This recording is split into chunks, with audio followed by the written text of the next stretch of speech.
hadirnya kita di sini sebenarnya juga ada beberapa dari manajer juga ingin menanggapi sih beberapa polemik berita yang menurut keluarga itu tidak berjalan dengan sebagaimana mestinya. Oke, yang pertama adalah tanggapan atas pernyataan dari Umi Afif Piliang. Oke. Keluarga beserta dengan kuasa hukum menganggap dan berpikir bahwa Umi Afif adalah makhluk gaib.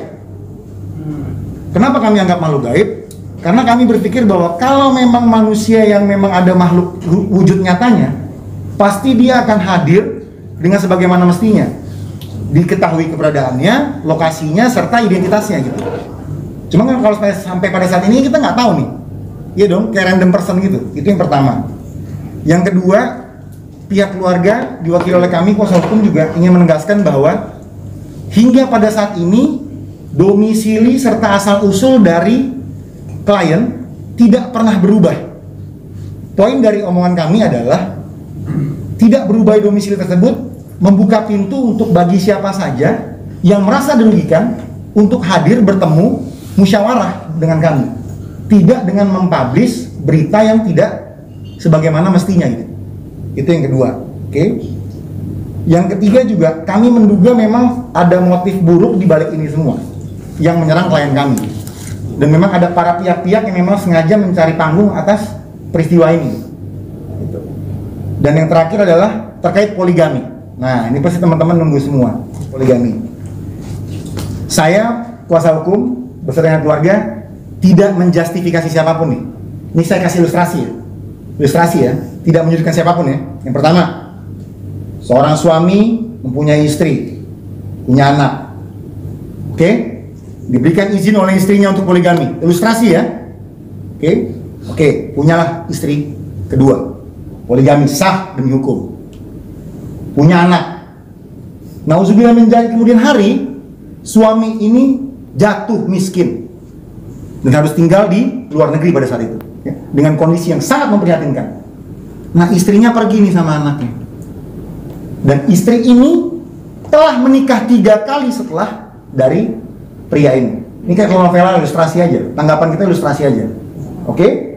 Nah, sekarang saat sang laki-laki ini telah bangkit didampingi oleh anak dan istrinya, istri ini hadir namun tidak memberikan anaknya. Hadir juga minta tanggung jawab, tapi setelah nikah 3 kali. Jadi kami tidak ingin menanggapi, hanya ingin mengilustrasikan saja, tapi tidak menjustifikasi siapapun. Oke, yang terakhir, kami kuasa hukum dan keluarga menyampaikan ucapan dari keluarga adalah terima kasih support yang sebesar-besar dari wartawan juga, halayak ramai masyarakat atas support selama ini.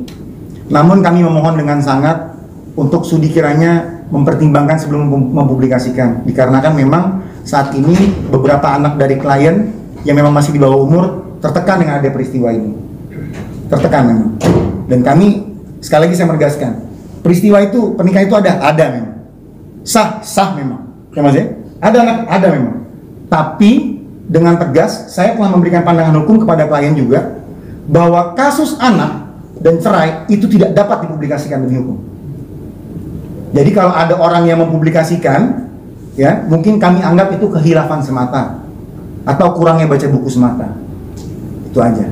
Yang terakhir, kami menghimbau kepada seluruh pihak, baik pihak yang kelihatan dan makhluk gaib pun, agar berhenti untuk mencari atau membuat berita buruk terkait yang menyerang klien kami. Apabila masih ada 3 hari dari press conference ini, kami akan menempuh gugatan hukum. Itu sih. Mas, kan ini kan terkait tadi yang abang bilang kan bukan kalau menurut saya bukan masalah perceraian, karena laporan polisi sudah ada terkait penelantaran anak, dugaan penelantaran anak. Nah, itu seperti apa bang tanggapannya? Apa ada penelantaran anak? Katanya tidak dikasih nafkah juga kan selama ini. Ya, bang mungkin nambahin dulu bang sedikit sebelum jawaban itu. Tadi kan bilang istri keduanya ini meninggalkan suami ya. Saya ilustrasi ya bro. Iya, ilustrasi. Nah, Oke. dalam ilustrasi itu sudah terjadi perceraian belum sebelumnya? Gini, karena kami mengilustrasikan, oke, saya rasa laporan tersebut sudah ada lawyer dari keluarga, namun bukan saya yang tunjuk. Tapi mungkin saya mewakili keluarga dan saya juga bukannya mengurangi tawadu saya juga praktisi hukum. Kalau namanya anak ditelantarkan itu dari umur perpisahan perceraian, bukan pas anak itu lewat mumayyiz. Mumayyiz itu dalam Islam itu lewat masa akil baliknya. Ini udah 17 tahun dilaporin penelantaran. Yang mana yang telantar? Mak yang telantar, anak yang telantar. Nah itu jadi saya nggak mau lewat lebih jauh karena itu memang udah ada lawyernya, itu aja sih. Iya, soalnya kan dugaannya kan dari awal, dari lahir tidak diberi nafkah itu. Karena tidak ada maksudnya itikat baik gitu kan, sampai akhirnya sempat ke LPAI dan akhirnya melapor ke polisi kan jalurnya. Nah itu karena nggak ada tanggapan dari Pak Halilintarnya gitu, sepertinya kayak gitu. Saya rasa, nih saya jawab bukan kepada materi hukum ya. Saya rasa secara logika berpikir aja. Itu laporan dari Oktober kalau nggak salah masih dipegang oleh rekan saya juga dari Oktober. Kalau memang unsurnya sudah penuh, penelantaran itu beda bro, nggak kayak kasus lainnya. Putus cerai ada misalnya nafkah hadonahnya nggak ditepati, langsung penelantaran itu ditahan. Kenapa berlama-lama? Berarti kan unsur tidak terpenuhi. Saya rasa juga penyidik profesional lah, punya skill yang luar biasa lah saya rasa. Dan saya rasa kenapa itu tidak berjalan ya tanya ke penyidik. Gitu. Bener dong Mas? Bener dong, itu kan kenapa? Kalau nggak bergulir harusnya kan ditangkap itu Mas. Anak ditelantarkan loh. Ya dong, biologi kan jangan mau enaknya aja, anaknya juga dirawat dong. Tapi kalau sampai dilaporkan ke polisi nih, bener dong? Dan polisi tidak mengambil langkah apapun, penahanan tidak ditempuh, berarti apa? Yaitu kembali ke kepolisian lagi. Tapi tidak ada itikat baik dari kedua belah pihak, mungkin ada runding bersama atau mungkin Pak Halilintar mengakui nggak kalau itu anaknya. Kalau selama ini kan kita tahu Pak Halilintar mengakui cuma 11 anak gitu. Saya rasa gini Mbak, ada yang private confidential juga dari sebuah keluarga.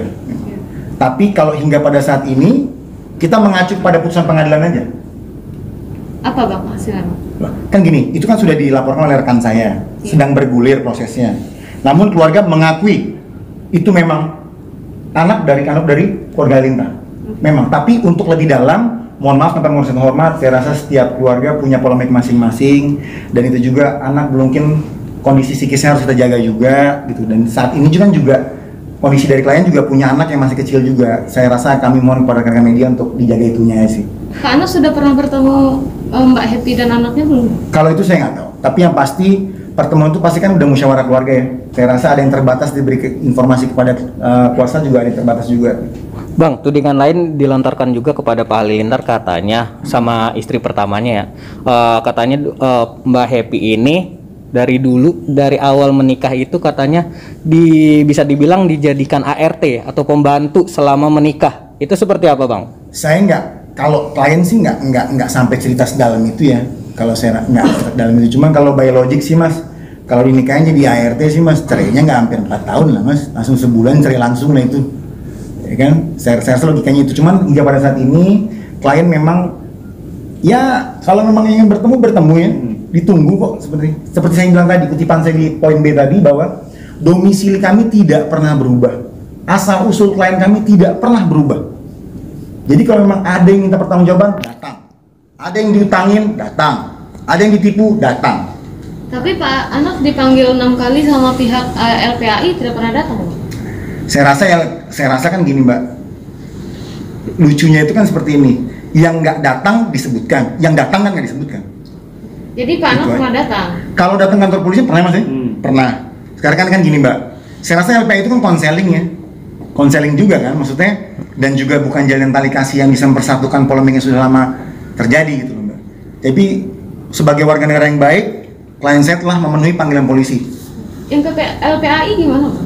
Saya rasa Mbak kalau ke LPAI itu saya rasa gini, itu kan rujukan ya Mbak ya. Dan kalau klien kami punya private psikiater sendiri, saya tidak mewajibkan untuk datang ke LPAI gitu.